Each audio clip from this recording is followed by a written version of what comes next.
네, 이번에는 다양한 군사 무기의 세계를 살펴보는 사이언스 앤 밀리터리 시간입니다. 네, 오늘도 한국국방안보포럼의 양욱 선임연구위원 모시고 군사 장비에 관해서 이야기 나눠보겠습니다. 연구원님 안녕하세요. 안녕하십니까. 네, 안녕하세요. 네, 오늘은 어떤 군사 무기에 대해서 이야기 나눠볼까요? 오늘은 레이저입니다. 네. 우리가 보통 영화를 보면은 이 주인공들이 레이저로 된 칼을 갖고 싸우거나 혹은 막 총을 쏘고 뭐 이런 일이 있는데 네.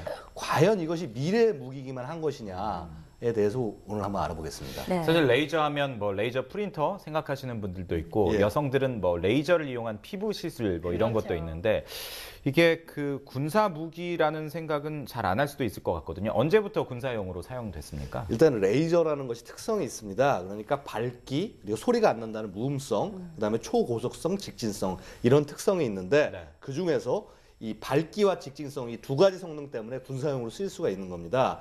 즉 먼 거리를 높은 출력의 에너지를 보낼 수 있어서 정보를 탐지하거나 전달을 하거나 군사적으로 파괴하는 데까지 쓸 수 있지 않을까라는 생각에서 레이저가 사용이 된 겁니다. 네. 근데 하지만 이 레이저의 실제 기술이 나온 것은 1960년에 미국의 물리학자 마이만이 루비 레이저라는 것을 최초로 발명을 한 다음부터 이제부터는 쓸 수 있겠구나라고 생각이 됐고요. 네. 그래서 아까 말씀드렸던 그런 특성을 바탕으로 해서 1970년대부터는 고출력으로 이제 낼 수 있는 레이저 발진기들이 개발이 되면서 드디어 군사용으로 사용이 됐습니다. 네. 근데 이 문제는 레이저가 보통 날씨가 흐리거나 이러면 잘 쓸 수 없다라고 이제 그렇게 알려져 있었고 아직도 그런 제한은 약간은 있습니다. 네. 또한 굉장히 많은 그 출력이 필요해서 엄청난 발전기가 필요하거나 그런 게 됐지만은 지금은 기술이 많이 발달돼서 이런 부분까지 해결을 하고 있습니다. 예. 네.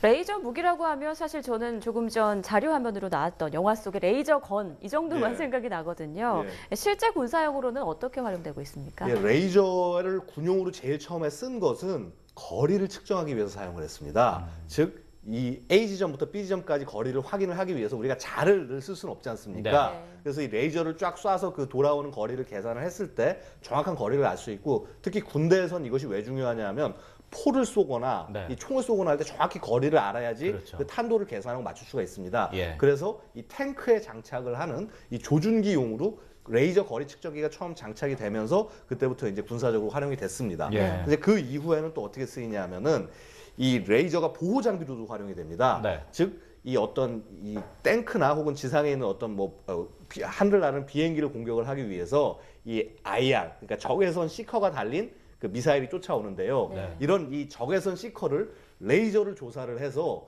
이 시커를 파괴를 시키거나 못 쓰게 만들어서 이 미사일이 명중시키지 못하게 하는 그런 능력까지 발전했습니다. 네. 하지만 이 레이저 무기에서 가장 대표적인 것은 예. 아마 많이 들어보셨을 것 같이 스마트 폭탄, 즉 레이저 유도 폭탄일 것입니다. 예.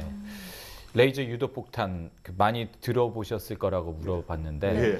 사실 조금 낯설어요. 저도 아직은 생소하네요. 자세히 좀 설명을 해주시겠습니까? 네, 그렇습니다. 이제 그 거리를 측정을 할 수 있기 때문에 또 이런 거리 측정하는 그 성격을 활용을 해서 이 폭탄을 떨굴 수 있지 않을까라는 생각으로 해서 레이저 유도 폭탄이라는 것이 나왔습니다. 예. 즉, 이 십수 킬로미터의 거리까지 레이저가 정확히 그 한 점을 비추고 그 점을 따라서 이 폭탄이 따라서 날아간다면은 그 점에 정확히 맞출 수 있지 않겠느냐라고 해서 나온 것이 바로 레이저 유도 무기가 됩니다. 예. 가장 대표적인 예가 1972년도에 그런 예가 있었는데요. 미국이 베트남전을 수행을 하면서 굉장히 못 부수던 다리가 하나 있었습니다. 네. 탄호와 철교라는 것인데 예. 무려 7년 동안 600여 발 이상의 폭탄을 떨궈도 그 다리를 부술 수가 없었습니다. 그런데 이 72년도에 바로 이 레이저 폭탄을 세계 최초로 미군이 활용을 합니다. 네. 그래서 F4라는 그 팬텀이라는 전투기에 처음 레이저 조준기를 달고 폭탄을 장착을 해서 작전을 수행을 했고요. 네. 단 한 번의 이 작전만으로 이 철교를 폭발을 합니다. 그만큼 정교. 맞습니다. 그래서 그 수백 발, 수천 발의 폭탄으로도 할 수 없었던 것을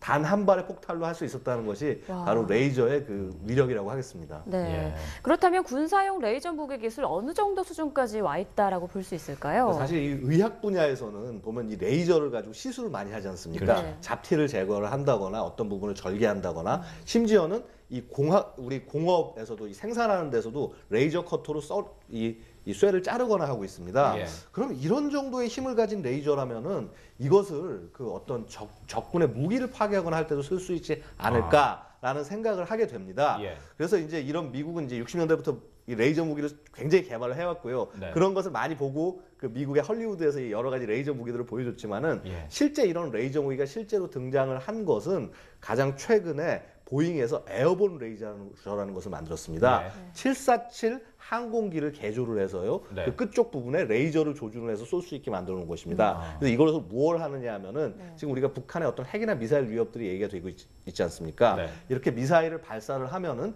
이 미사일을 이 항공기에서 레이저를 조준해서 격파를 하겠다. 라는 개념으로 해서 이런 것들이 한참 개발이 됐고 시제기가 잘 운영이 되고 있었지만 네. 너무도 많은 예산이 들어가는 관계로 일단은 항공기에 탑재하는 것은 미국이 조금 재검토하기로 했습니다. 예.